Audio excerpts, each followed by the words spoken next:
Acharam?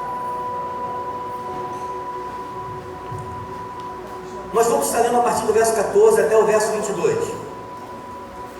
Acompanhe comigo a leitura da palavra de Deus. A versão que eu vou estar lendo é a versão King James. Ela talvez seja um pouco diferente da sua, mas o contexto da história é o mesmo, tá? Acompanhe comigo. Ao anjo em Laodiceia escreve: assim diz, declara o Amém, a testemunha fiel e verdadeira, o soberano da criação de Deus. Conheço as tuas obras, sei que não és frio nem quente. Antes fosses frio ou quente. E por esse motivo, porque és morno, não és frio nem quente, estou a ponto de vomitar-te da minha boca. E ainda dizes: estou rico, conquistei muitas riquezas e não preciso de mais nada. Contudo, não reconheces que és um miserável, digno de compaixão, pobre, cego e que está nu. Portanto, ofereço-te este conselho: adquire de mim ouro refinado no fogo, a fim de que te enriqueças, roupas brancas, para que possas cobrir tua vergonhosa nudez, e compra o melhor colírio, para que, ao ungir os teus olhos, possa enxergar claramente. Eu repreendo e castigo a todos quanto amo. Sê, pois, diligente e arrepende-te. Eis que estou à porta e bato. Se alguém ouvir a minha voz e abrir a porta, entrarei em sua casa e cearei com ele e ele comigo. Ao que vencer, eu lhe concederei que se assente comigo no meu trono, assim como eu venci e me assentei com meu Pai no seu trono. Aquele que tem ouvidos, compreenda o que o Espírito revela às igrejas. Aleluia! Glória a Deus. Aleluia! Identidade. Identidade. Quando a gente vai pesquisar a palavra identidade, a gente encontra no dicionário, Aurélio, duas definições para ela. A primeira definição é qualidade do que é idêntico. Identidade, qualidade do que é idêntico. Diga comigo: qualidade do que é idêntico. Essa é a primeira interpretação para a identidade. A segunda: conjunto de características que distinguem as pessoas uma das outras, pelas quais é possível individualizá-las. Características que distinguem as pessoas uma das outras. E quando nós analisamos essas características, é possível individualizar cada pessoa. Estranho, porque a primeira interpretação fala a respeito de alguma coisa que é idêntico. Se é idêntico, é igual. Se a segunda está dizendo que características que distinguem, que diz: ninguém é igual a ninguém. Quando você vai pesquisar mais a fundo ainda a respeito de identidade, Sócrates e Platão definem a identidade da seguinte forma: as ideias são unas. Identidade, as ideias são unas. Quando você vai pesquisar Sócrates e Platão, eles vão dizer a mesma coisa: as ideias são unas, imutáveis, eternas, e permitem, ao contrário das coisas sensíveis, definições rigorosas. A identidade encontra-se nas ideias. Os dois pensadores definem o termo identidade da mesma forma. E ontem nós tivemos um evento na igreja, tivemos um UAU, e foi impressionante, né? Porque quem trouxe a palavra foi o Léo. E o Léo sentiu no coração de pregar sobre a mesma coisa, sobre o mesmo tema. Só que no UAU era um evento para jovens. E o Léo sentiu no coração de pregar sobre identidade, só que dentro do contexto jovens. Identidade para jovens. O texto lido acima foi escrito para uma das 7 igrejas da Ásia. Igreja essa de Laodiceia. O texto está sendo escrito pelo apóstolo João, mas a mensagem vem diretamente da pessoa de Jesus. Quem está escrevendo essa carta que nós acabamos de ler é o apóstolo João. mas quem está transmitindo a mensagem é Jesus. Agora abra comigo a sua Bíblia, por favor, em Apocalipse, capítulo 1, verso 1.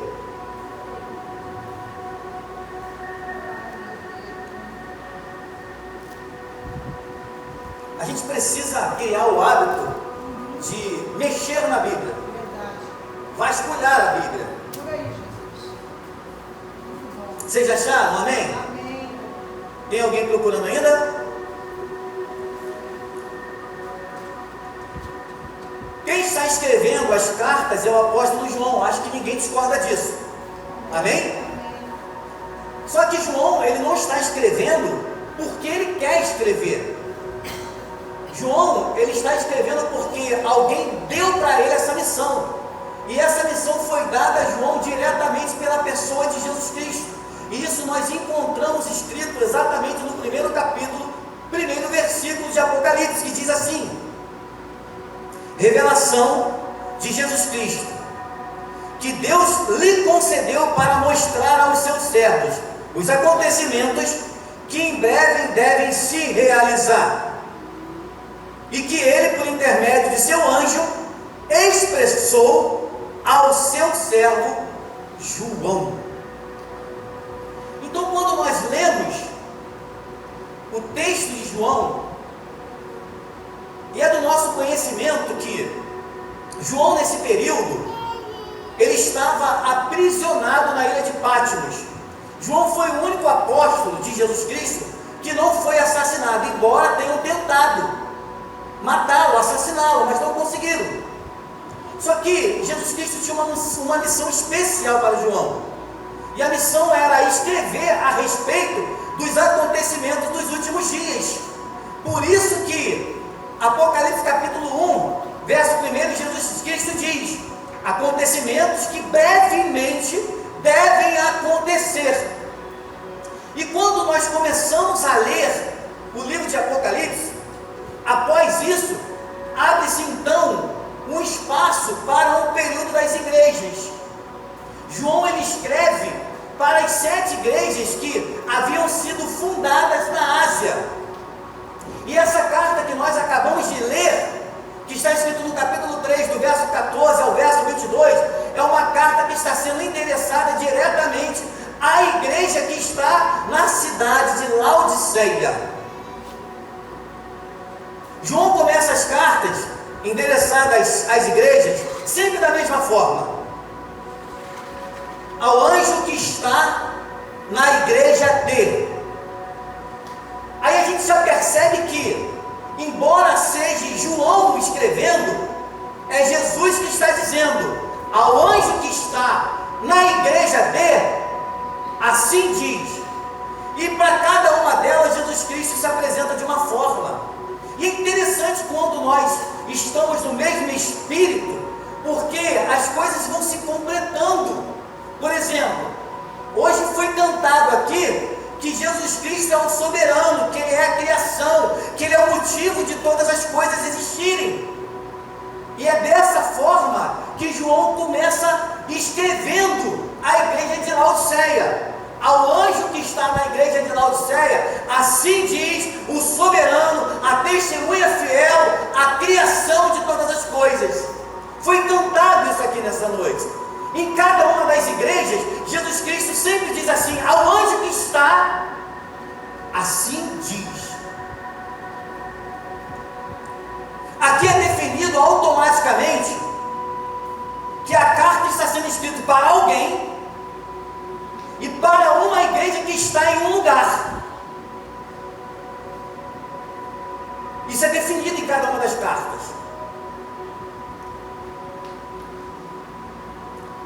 Só que quando a gente lê Apocalipse, e às vezes, na semana passada nós tivemos uma reunião com o Ministério de Louvor, e foi feita uma pergunta nessa reunião. Nós perguntamos assim: o Ministério de Louvor é responsável pela adoração da igreja? Raquel disse: não. O Ministério de Louvor é responsável por conduzir a adoração, mas a responsabilidade de adorar é pessoal, é de cada um, é minha, é sua. Quando a gente lê o capítulo 1 de Apocalipse, a partir do verso 16, a partir do verso 12, eu acho que se você entendesse o que você lê, você expressaria a sua adoração a Deus de todas as formas possíveis. Porque no capítulo 1, a partir do verso 12, diz que Jesus Cristo passeia no meio da igreja. Você tem noção do que é isso? Já pensou, Jesus Cristo está passeando no meio da igreja, de repente ele chega perto de você, o teu corpo está ali,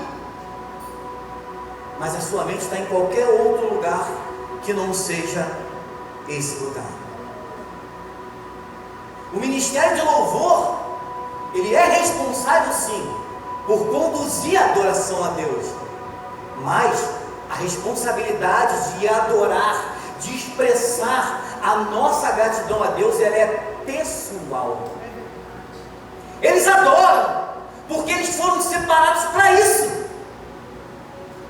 E quem é levita, quem é músico, quem é um adorador, ama fazer o que faz. Porque quando a gente está adorando a Deus, é como se a gente sentisse como vai ser no céu. Só que no céu vai ser ininterrupto, não vai acabar, a adoração vai ser contínua. Na terra ela é momentânea, no céu ela é para sempre.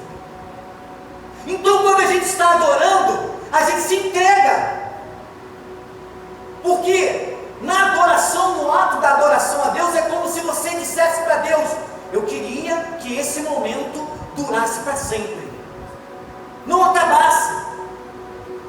Porque quando a gente está na adoração, você percebe que você se enche da pessoa de Deus. E quando você se enche da pessoa de Deus, você consegue entender quando você canta que Ele cresça e eu diminua. Quando você se enche da pessoa de Deus, não importa para você quem você é, importa quem Ele é.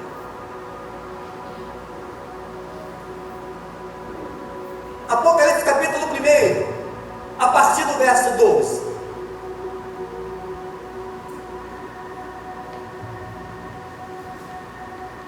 Vou dar um tempinho para você procurar, você que está com a Bíblia. Já achou, diaconisa? Amém? Diz assim: voltei-me para observar quem falava comigo, e voltando me vi 7 candelabros de ouro. E entre os candelabros, alguém semelhante a um ser humano. Preste atenção. Existe uma máxima para as pessoas que estudam a Bíblia, que diz que a própria Bíblia explica a Bíblia. Consegue entender? A própria Bíblia explica a Bíblia. Você não precisa ficar criando conceitos, porque a própria Bíblia vai explicar o que está escrito nela. Você só precisa dispensar tempo para poder adquirir conhecimento através da leitura da palavra de Deus. Porque não tem como se ter uma identidade sem ter conhecimento da palavra de Deus. Porque é a palavra de Deus que norteia a nossa vida. É a palavra de Deus que cria em nós conceitos que, segundo Sócrates e Platão, são imutáveis. A nossa identidade, ela tem que ser imutável, ela não oscila, ela não vacila, dependendo do ambiente em que você está. Só que quando você lê a Bíblia e você cria os seus próprios conceitos, o que acontece é que chega a determinadas horas que aquilo que você achava que era verdade não fica decepcionado. Aí você chega, talvez, ao ponto de pensar: será que o que está escrito na Bíblia realmente é verdade? Porque se fosse verdade, eu não teria me frustrado. O problema não está em a palavra de Deus frustrar os seus ideais. O problema está em quando você cria os seus próprios conceitos pessoais sem observar aquilo que realmente está escrito. Quando você entende aquilo que realmente está escrito, é criado em você princípios imutáveis. Imutáveis. O que é um princípio imutável? Estou vivendo o pior momento da minha vida. O pior momento. Mas está escrito na palavra de Deus que o anjo do Senhor acampa ao redor daquele que os teme e os livra. Estou vivendo o pior momento da minha vida, mas Deus está comigo. Estou vivendo o pior momento da minha vida, porém Deus está no controle do pior momento da minha vida. E na ótica de Deus, todos os momentos têm um tempo para começar e um tempo para terminar. Porque é a palavra de Deus. Só que quando você não entende isso, quando o princípio que está sendo gerado em você não é um princípio que está sendo gerado pela palavra de Deus, você oscila. Uma hora você está bem, uma hora você está mal. Uma hora você está se sentindo cheio, forte da presença de Deus. Daqui a pouco você se sente o pior ser humano da terra. Uma hora você chega assim: cara, Deus está cuidando de mim, está dando tudo certo. Outra hora você está dizendo: Deus me abandonou, Deus me largou, Deus não quer saber de mim. Porque a sua identidade, ela não está sendo gerada pela palavra de Deus.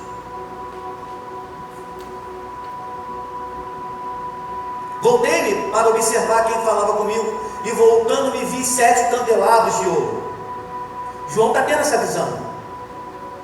E entre os candelabros, alguém semelhante a um ser humano, vestindo uma longa túnica que chegava aos seus pés, e um cinturão de ouro ao redor do seu peito.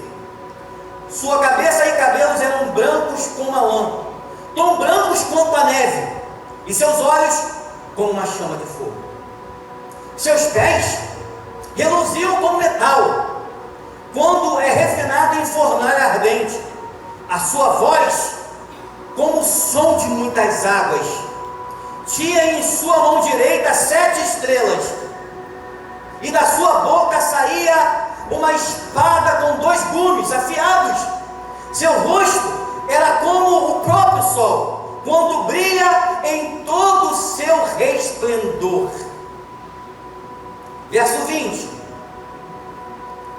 Este é o mistério das 7 estrelas, que viste na minha mão direita, e dos 7 candelabros de ouro. As 7 estrelas são os 7 anjos das igrejas, e os 7 candelabros são as 7 igrejas. Se você continuar lendo antes, vai dizer assim, que aquele homem que João estava vendo e deu aquelas características todas, João vai dizer: ele passeia por entre os candelabros. Se os candelabros estão representando a igreja, João está dizendo: Jesus Cristo passeia por entre a sua igreja. Oh, ai. Se você entendesse isso e cresce nisso, quando você está aqui nesse ambiente, querido, nada vai tirar a sua atenção, porque você entende que a sua atenção é só dele. Aleluia! É para ele. Aleluia! Que a sua voz é para engrandecer ele, é para fazer ele conhecido, porque ele passeia entre nós. Ele disse: aonde houverem 2 ou 3 pessoas reunidas em meu nome, ali eu estarei. E aqui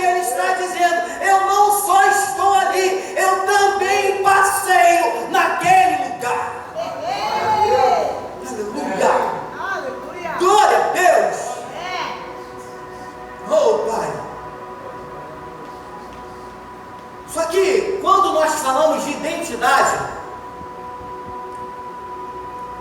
eu consigo perceber dois fatores para a formação da identidade. O primeiro fator é interno. É quando a identidade está sendo formada de dentro para fora. Diga comigo, de dentro para fora. Aí a pergunta que eu quero te fazer nessa noite é: o que é mais importante? Ou o que é mais prejudicial para nós? Não ter identidade ou ter a identidade errada?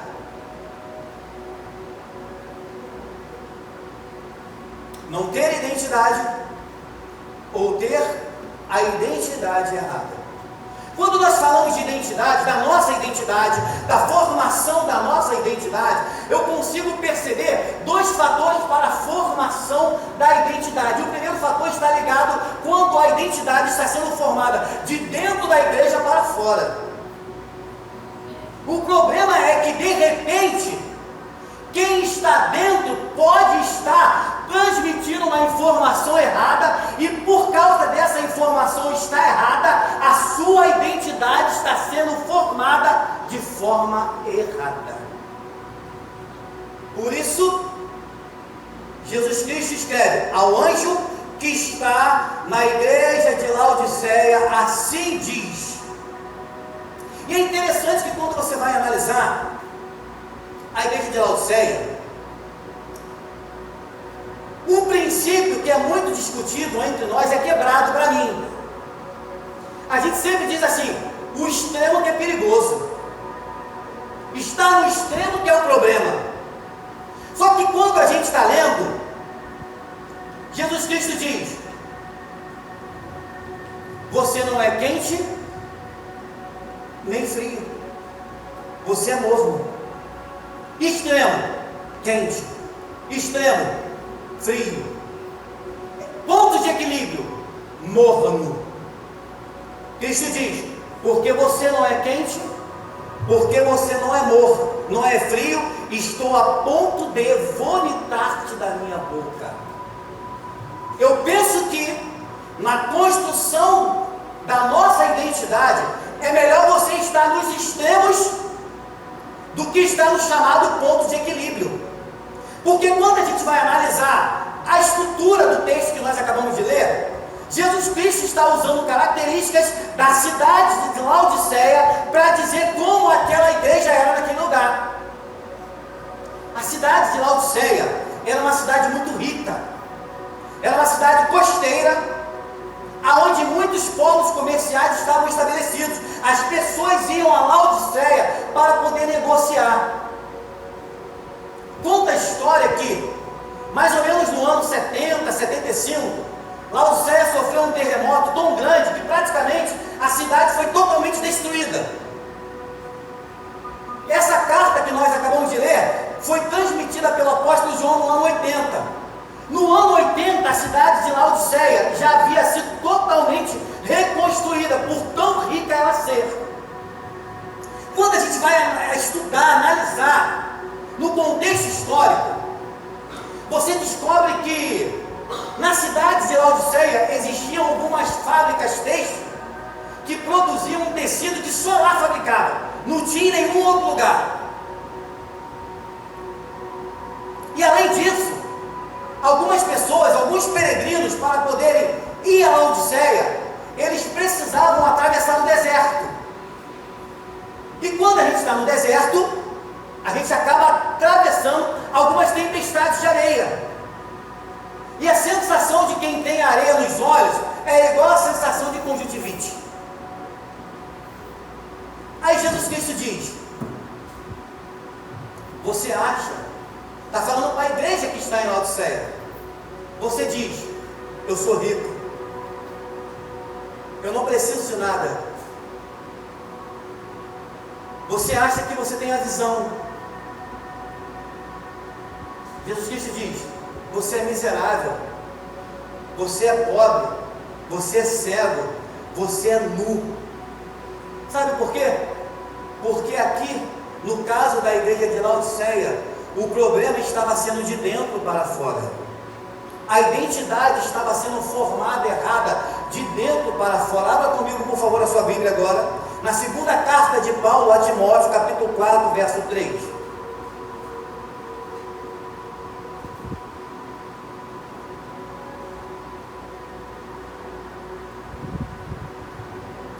Segunda carta de Paulo a Timóteo, capítulo 4, verso 3.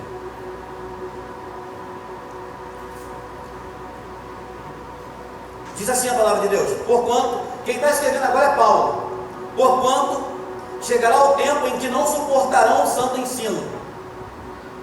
Ao contrário, sentindo com cera nos ouvidos, reunirão mestres para si mesmos de acordo com as suas próprias vontades. Talvez nós estejamos enfrentando esse exato momento. Cada igreja hoje tem a sua própria verdade, quando a verdade é única, quando a verdade é Cristo. É claro que a gente entende que dependendo da localidade onde a igreja está sendo instituída e estabelecida, Deus vai trabalhar em cada local de uma forma, mas a verdade é uma só, a verdade é Cristo. Paulo está dizendo, vai chegar um tempo em que as pessoas não vão suportar ouvir a sã doutrina, e eles vão constituir sobre si mestres segundo a sua própria vontade. Sabe o que Paulo está dizendo?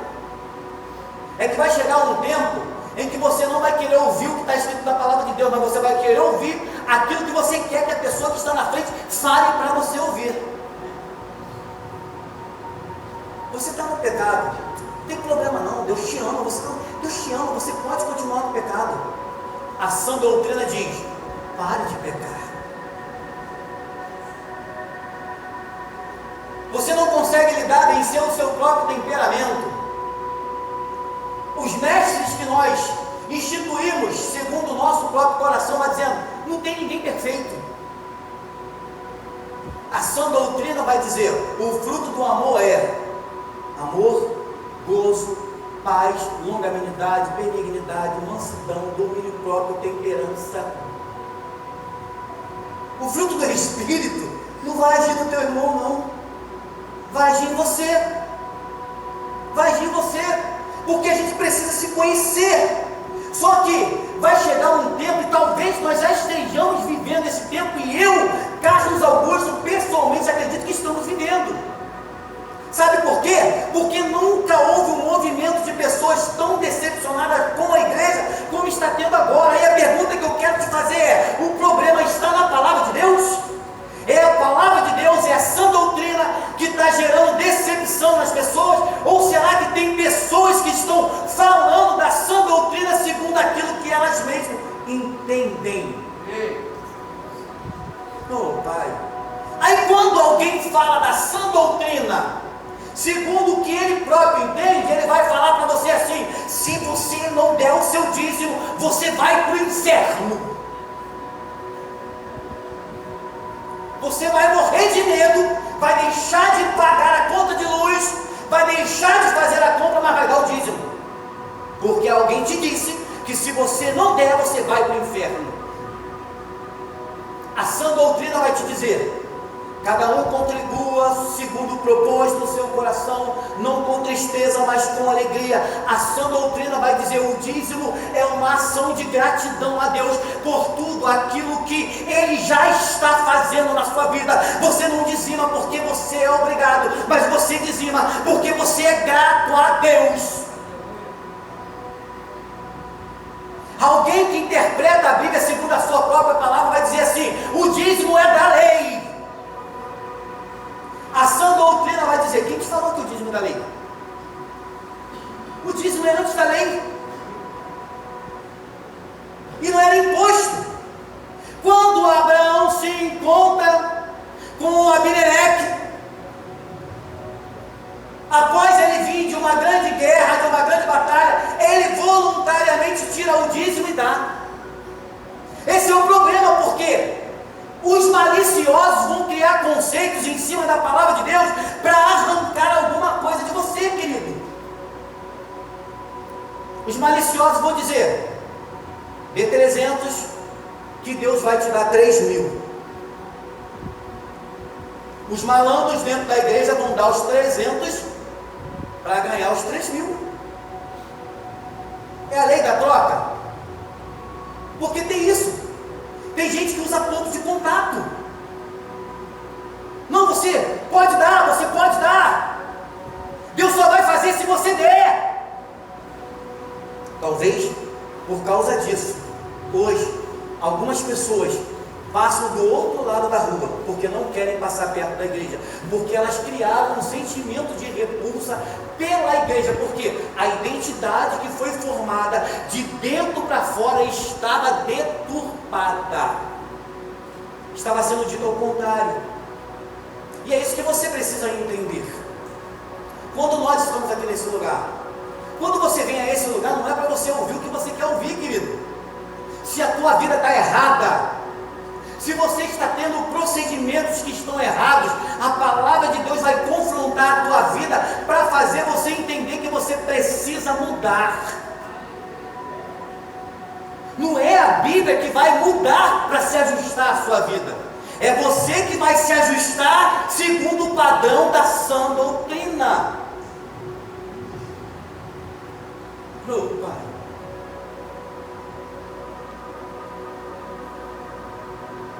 O segundo fator que eu consigo observar para a formação da identidade é de fora para dentro.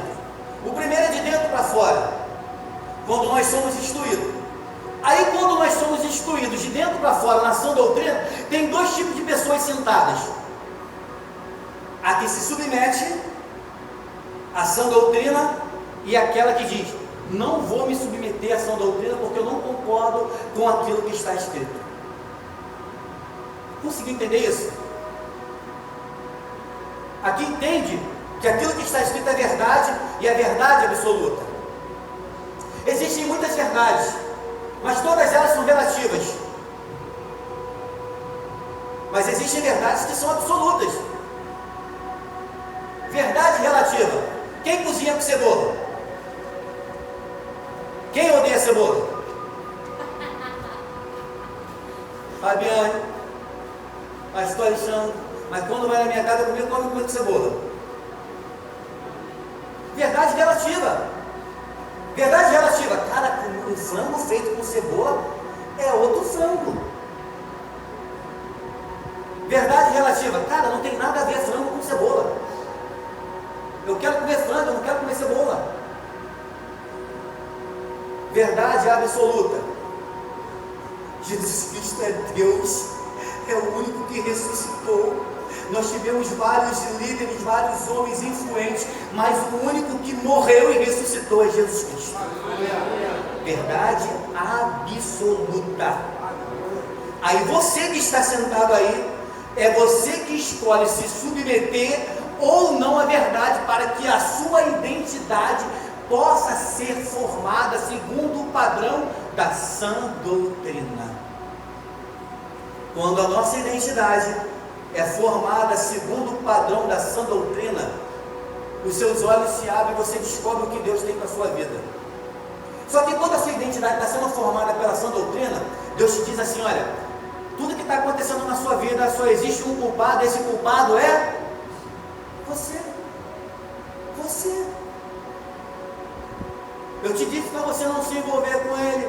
Você se envolveu com ele e ele destruiu a sua vida. Eu te disse para você não usar, você usou e agora você está dependente disso. O único culpado somos nós. Só que a Bíblia diz que quando nós nos submetemos à vontade de Deus, Ele muda a situação que nós estamos vivendo. Talvez leve um tempo. E na vida de cada um, a verdade vai agir de uma forma. Talvez na minha vida, porque a minha vida foi mais pecaminosa do que a sua, vai levar 3, 4, 5 anos para as coisas se acertarem. Talvez na sua vida vai levar 1 ano. Você só precisa o quê? Se submeter à verdade. Carlos, aquilo que você está falando não está batendo com aquilo que está escrito na palavra de Deus. Eu não vou seguir, porque eu vou seguir o que está escrito na palavra de Deus.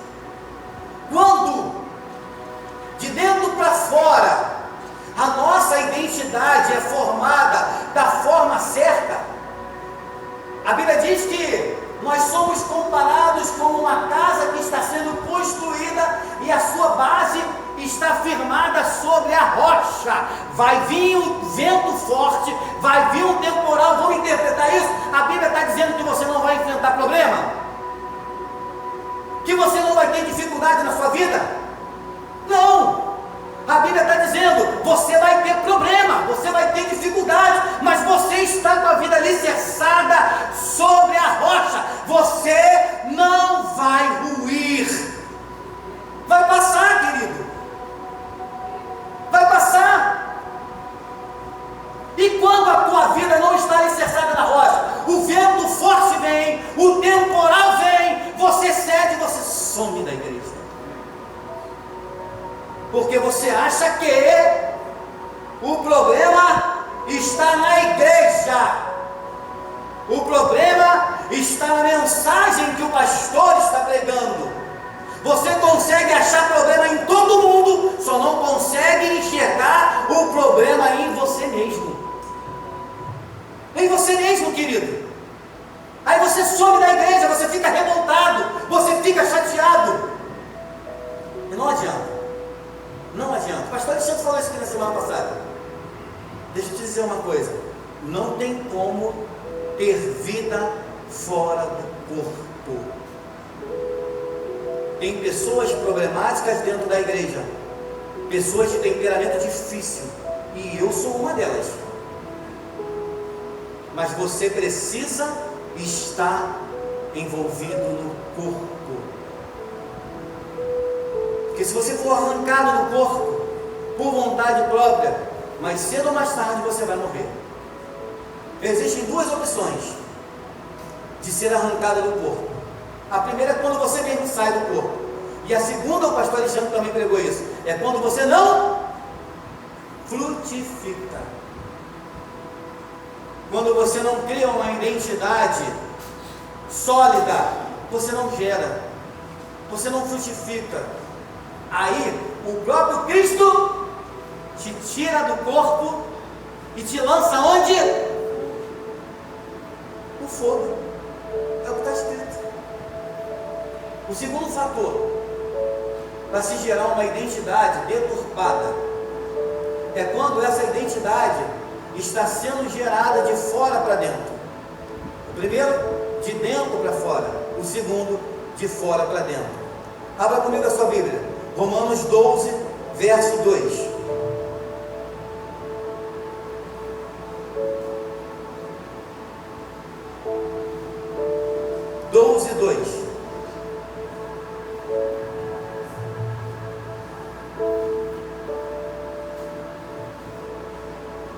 Diz assim a palavra de Deus: e não vos amoldeis ao sistema desse mundo, mas sede transformados pela renovação das vossas mentes, para que experimenteis qual seja a boa, agradável e perfeita vontade de Deus.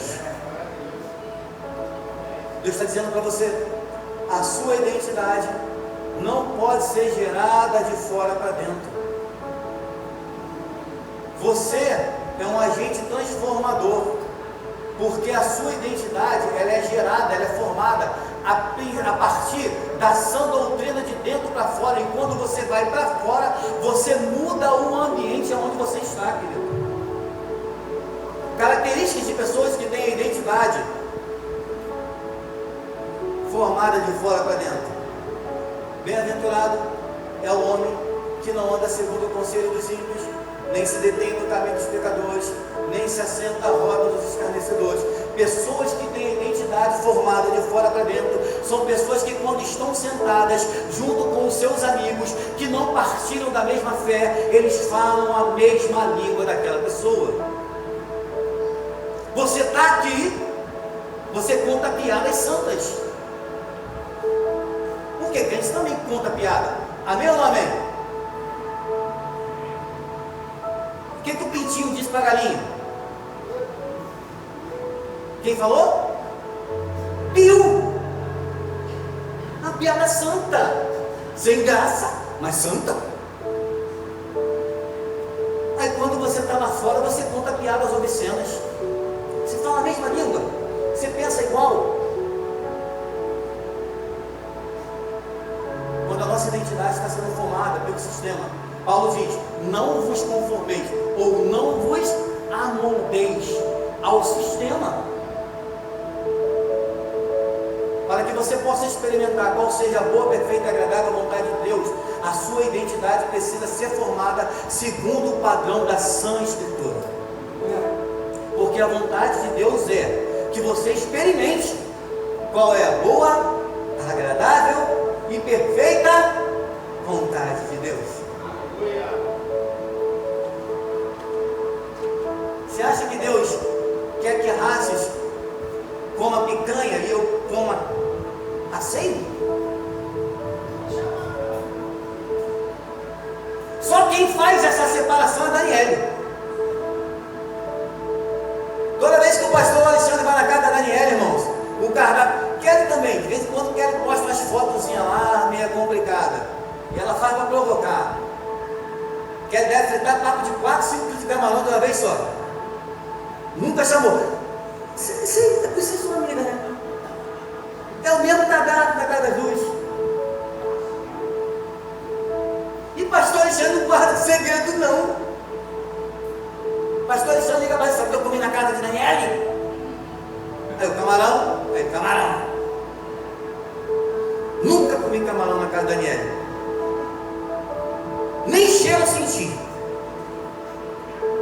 Você acha que Deus só quer que Raças coma camarão? Se Raças está comendo camarão, é porque ele está se ajustando ao padrão da sã Escritura. E o padrão da sã Escritura é: vai ter com as formigas. Está dizendo a você: vai trabalhar, cara, vai estudar, vai correr atrás, não vai cair do céu, não. De repente, quando você estiver no dia mau, até cai do céu. Quando Deus está no controle da nossa vida e a gente está enfrentando o dia mau, sai água da rocha. Humanamente falando, quanto que vai sair água da rocha? Nunca, querido. Mas quando Deus está tratando com a gente, se for necessário sair água da rocha, vai sair água da rocha, porque Deus está te conduzindo.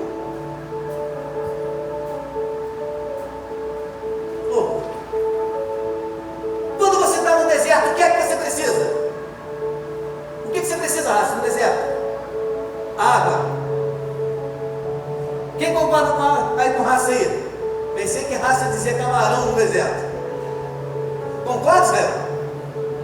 Com Raça? Água. Estão errado. No deserto você precisa de direção, porque mais cedo ou mais tarde a água vai acabar. E quando a água acabar e você não tiver direção, o que você vai fazer da tua vida no deserto? Se você estiver na direção certa, de repente você vai olhar para o alto e você vai ver uma sarça ardendo no alto que não se consome. E Deus vai chamar você pelo seu nome e vai te dar um novo projeto para a tua vida, porque Deus está conduzindo a formação da sua identidade. Aleluia. Aleluia. Aleluia. Deus quer formar a sua identidade. Mas para você ter a sua identidade formada pela palavra de Deus, você precisa aprender o significado da palavra submissão. Você precisa entender que declarar que Cristo é o Senhor da sua vida é perder o seu livre arbítrio. Charles, você quer ter livre arbítrio?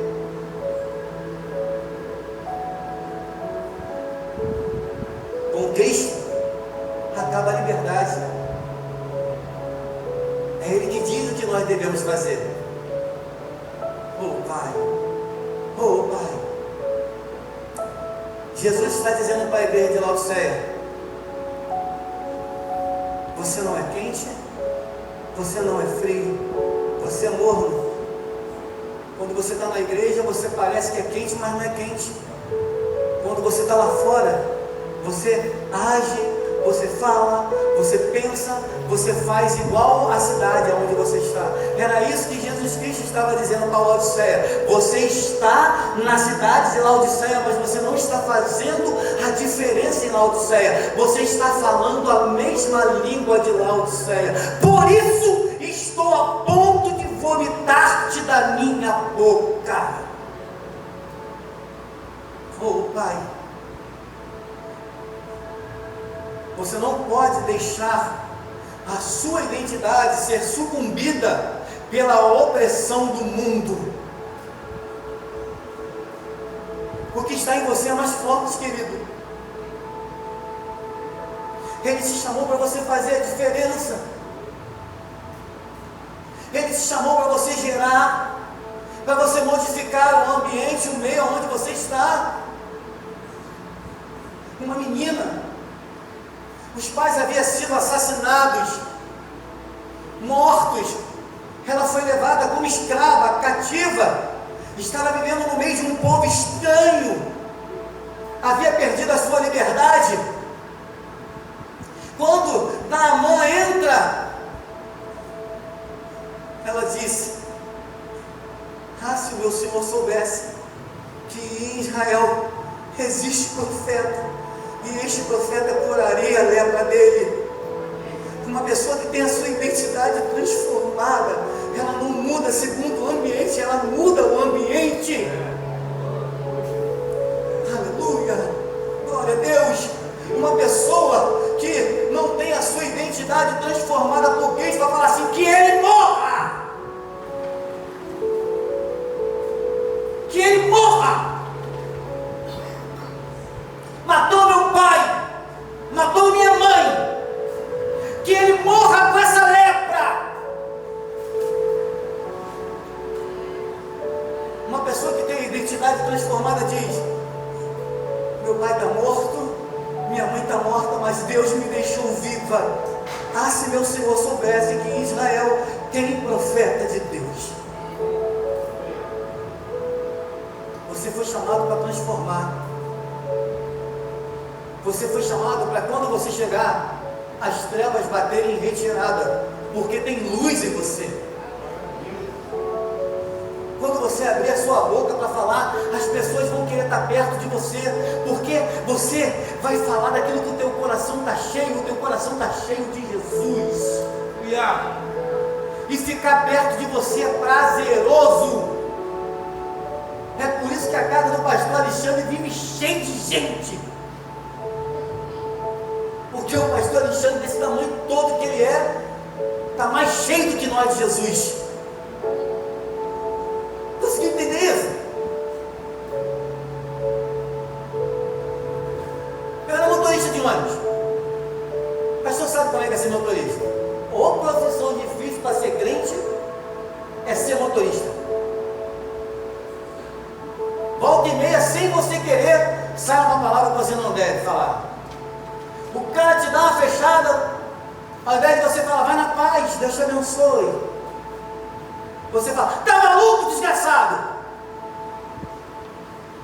Cansei de descer, irmão, para brigar com os outros na rua.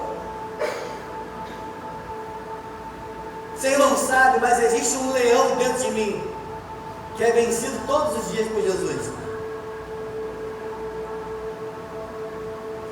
Quando eu era vazio de Jesus, os meus colegas de profissão falavam assim: cara, tu é crente? Tu vive dando fechada nos colegas na rua, rapaz. Tu nem parece que é crente. Até o dia que eu entendi que eu tinha que mudar, e de repente alguém chegou perto de mim e falou assim: nunca vou esquecer aquele dia. Cara, aonde que é a tua igreja? Eu preciso ir na tua igreja porque você mudou, cara. Você não está mais fechado nos próprios colegas. Quando a gente é cheio de Jesus, quando a nossa identidade é gerada por Jesus, você não repele, você atrai. Aleluia. Estar perto de você é maravilhoso. As pessoas não querem sair de perto da gente, porque a gente cheira Jesus. Você olha diferente. O seu olhar não condena, o seu olhar perdoa. A sua fala não condena, a sua fala perdoa.